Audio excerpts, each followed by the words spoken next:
पंचमी, अष्टमी, एकादशी, प्रदोष, शिवरात्रि, अमावस्या, पूर्णिमा, इस दिन ये 7 दिवस आपको बताए थे और कहा गया था कि 5-5 दिए लगाना शाम के समय पर, बन सके उन दिए को लंबी बाती का। कौन सी बाती का? जम के बोलो जरा। लंबी बाती का। आपको पहले भी कथा में कहा, लंबी बाती का जो दिया होता है, लंबी बाती का जो दीप होता है, वो दीप हमारे जीवन में वंश की भी वृद्धि करता है। इसलिए हमारे यहाँ पितरों का दिया, देवी जी का दिया, नवरात्रे का दीप, ये सब लंबी बाती के लगते हैं। तो लंबी बाती का जो दीप होता है वो हमारे यहाँ वंश की भी वृद्धि करता है, लक्ष्मी की भी वृद्धि करता है, सुख समृद्धि। और अगर मान लो भूल से हमारा कहीं पैसा अटक गया और वो व्यापारी नहीं दे रहा, तो लंबी बाती का जो दिया होता है वो पैसा भी हमारा वापस लौटा कर लाता है। इसलिए लंबी बाती के दीप का स्मरण करें। सावन के महीने में जो अधिक मास पड़ता है उसमें 7 जगह अर्थात 7 तिथियां ऐसी हैं जिस दिन 5 दीप का वर्णन किया गया है हमारे शास्त्रों में। अब बहुत सावधानी से सुनिएगा। पहली है पंचमी तिथि।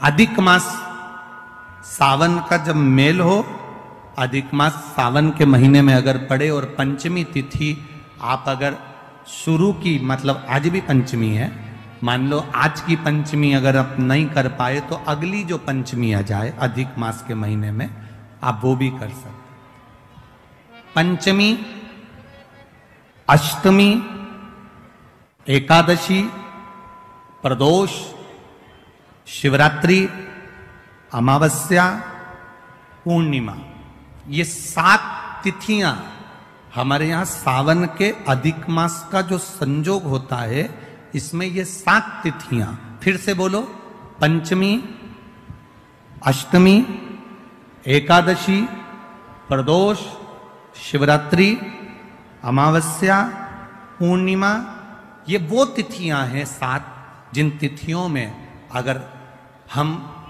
5 दीप घृत के, घी के 5 दिए अगर अपने दरवाजे के बाहर केवल भगवान की भक्ति के लिए, शिव तत्व की प्राप्ति के लिए, वैसे तो दीप लगाना चाहिए, तुलसी के क्यारे के पास लगा दो, मंदिर में लगा दो, या शिवालय पर लगा दो, या देवालय पर लगा दो।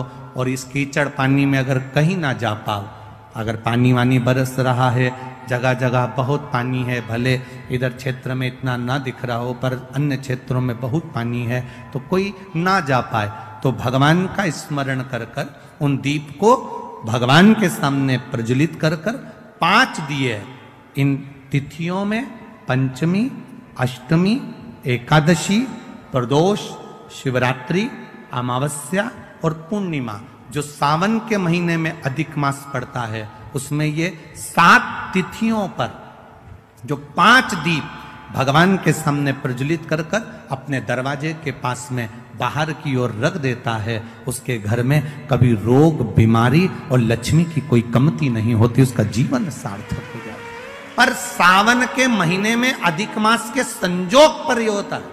बाकी के समय पर अधिक मास कोई से भी अगर महीने में आ गया, आषाढ़ का आ गया, या कोई महीने में कार्तिक का आ गया अधिक मास, या कोई अन्य महीने में आ गया, तो उसका प्रमाण नहीं है महाराज। सावन के महीने में अगर अधिक मास पड़ रहा तो ये 5 तिथियां। अब कई लोग कहते हैं गुरुजी पंचमी हम 2 लें, 2 पंचमी आएगी, 2 एकादशी का वर्णन आ जावे, तो हम कौन सी? तो यहां एक भी अगर आप कर रहे हो 7 तिथियों में से एक भी, अगर ये नहीं कर पाओ तो अगली कर लो, अगली नहीं कर पाओ तो ये स्मरण में रहकर डॉक्टर का पीछा ही नहीं छूट रहा हो, तो शिव महापुराण, विष्णु पुराण और स्कंद पुराण में जो पुरुषोत्तम कथाओं का वर्णन किया गया है, एक आटे का दिया, उसमें 4 बत्ती, आटे के दिए में 4 बत्ती रखें, तिल्ली का तेल डाल लें, थोड़ा सा उसमें सरसों का तेल डाल लें। महाराज घर के बाहर, अर्थात घर के अंदर के बाहर जो चौखट होती, चौखट से थोड़ा सा बाहर, बिल्कुल चौखट पे नहीं बैठना, थोड़ा सा बाहर, 9वीं तिथि के दिन शाम के 6 से 6:30 के बीच में 21 बार जो व्यक्ति बीमार रहता है उसके सिर से नीचे की ओर श्री नरसिंह भगवान का स्मरण कर कर जिस अधिक मास में जिस तिथि को उतारा कर रहे हो उस तिथि का नाम लेकर, उस अश्विन अधिक मास का नाम लेकर, जो व्यक्ति का उतारा कर रहे हो उसका नाम और गोत्र लेकर 21 बार जो उतार कर उस दिए को घर के ही चौखट पर रख देता है, उस व्यक्ति की बीमारी छूट जाती है महाराज। वो रोगीला नहीं रहता, रोग से ग्रस्त नहीं रहता, दवाई गोली उसकी छूटती है। कभी ये डॉक्टर को दिखा लो, कभी वो डॉक्टर को दिखा लो, कभी यहां दिखाओ, कभी वहां दिखाओ, उससे छुटकारा मिलता है। कर का संवाद कर रहा, शिव तत्व कर रहा,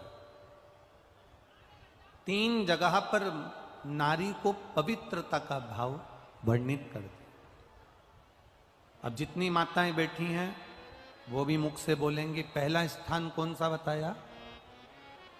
बच्चा जब छोटा है, गोदी में है, वो बच्चा गंदगी भी कर रहा है तो भी नारी पवित्र है। दूसरा स्थान कौन सा बताया? पति की सेवा अगर पत्नी कर रही है, पति सेवा में लगी है तो वो। वीडियो अच्छा लगा हो तो वीडियो को लाइक और चैनल को सब्सक्राइब जरूर कीजिएगा और कमेंट में हर हर महादेव जरूर लिखिएगा। श्री शिवाय नमस्तुभ्यम।